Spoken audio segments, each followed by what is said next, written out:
Voilà, le nationalisme qui prendra la tête et le pouvoir ici à Anvers. Patrick Hensens avoue sa défaite. Il y aura évidemment énormément de conséquences et d'analyses à faire parce qu'il y aura sans doute aussi des répercussions, peut-être, pourquoi pas, au niveau fédéral. Et donc je souhaite la bienvenue à tous les auteurs de Belatel qui nous rejoignent pour cette soirée électorale. Alors, dernière question à vous, M. Watley, en ce qui concerne en tout cas le fédéral. Le nationalisme est en train de gagner en flanc. Est-ce que vous ne craignez pas que le gouvernement devienne chaotique jusqu'en 2014? J'espère que non, parce qu'il n'y a rien à faire. On a un accord de gouvernement à exécuter. Je pense que c'est ce qu'attendent les citoyens de nous, c'est qu'on respecte l'engagement qu'on a pris. Maintenant, il est clair que le nationalisme flamand est de plus en plus présent. Et je pense qu'il faudra un moment qu'il y ait une compréhension au niveau de la Flandre que si on rentre dans une vraie logique d'opposition mutuelle de l'un vis-à-vis de l'autre, on va tous y perdre. Si. Et ça, ils doivent aussi le comprendre. Christophe Zoukredis, même question. Vous avez vu le bourgmestre d'Anvers, SPA, dans un mauvais état, on l'a vu. Il ne s'attendait pas à une victoire pareille de Bardot-Wever. Réaction pour la suite, c'est ce qui nous intéresse ce soir. Je pense imprudent qu'on puisse dès maintenant dire qu'il va y avoir plein de conséquences partout.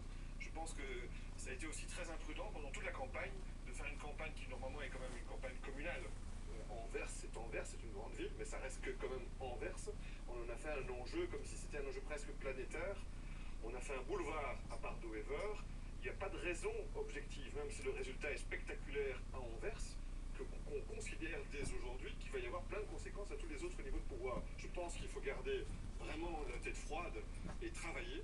Et je crois que le gouvernement fédéral a son programme, qu'il le réalise. Les gouvernements régionaux ont leur programme, qu'ils le réalisent. Et voilà. Donc, Alors, Bellecointe, un mot quand même de Verviers, puisque c'est votre commune, où là vous avez le sourire derrière votre barbe. Ouais, non, enfin, oui, parce que c'est vrai que les premiers résultats sont plutôt positifs, étant donné que c'est plutôt la voie du changement que semble donner l'électeur en vraiment sanctionnant manifestement. Selon les résultats. Oui, mais enfin, c'est 5 bureaux sur 22. Mais c'est vrai que je pense qu'il fallait changer à Verviers, qu'il faut changer. Et le parti le plus fort de la coalition, le Parti socialiste, est pour le moment sanctionné par l'électeur, par les premiers bureaux de vote. Donc ça semble aller dans le désir d'un changement pour Verviers, comme nous sommes profilés comme cette alternative pour Verviers. On a vraiment envie de faire évoluer cette ville d'une manière plus positive qu'avant. En tout cas, des résultats partiels à Verviers, pas encore de résultats pour Ixelles, mais rendons-nous tout de suite à Herstal où nous attend Emiliano Bonfili, parce que là, les résultats sont assez parlants. Vous êtes avec Frédéric Dardenne qui a le sourire, nous imaginons. Oui, tout à fait, Frédéric Dardenne qui a le sourire, puisque le Parti socialiste reste sans surprise le premier parti ici à Herstal. Légère augmentation, 51,06% pour le Parti socialiste emmené donc par Frédéric Dardenne. On va se tourner justement vers le bourgmestre d'Herstal, Frédéric Dardenne. D'abord, gros score personnel pour vous, un Herstalien sur 4 a voté pour vous. C'est évidemment une satisfaction, c'est assez inattendu. Je me réjouis évidemment de cette confiance donnée par les citoyens herstaliens à ma candidature et à notre projet, en fait, à tout ce qu'on a entamé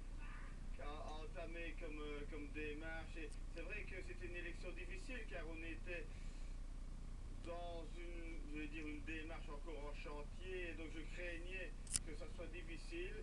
On a été, malgré cette difficulté, récompensé et conforté par rapport à notre projet, je m'en réjouis. Justement, les résultats Danny Boy. qui est parlant quand même, Danny c'est la Boy. deuxième place du PTB+, qui est désormais la deuxième force politique ici à Herstal. EPH, le Centre démocrate humaniste avec qui vous faisiez coalition, vous aviez dit vous allez faire encore coalition avec eux. PER devient le troisième parti. Est-ce que ça change la donne au niveau de la coalition future ici avec vous et votre regard sur le PTB+? En fait, par rapport à EPH d'abord, donc nous avions décidé de continuer à travailler ensemble si l'électeur le confirmait avec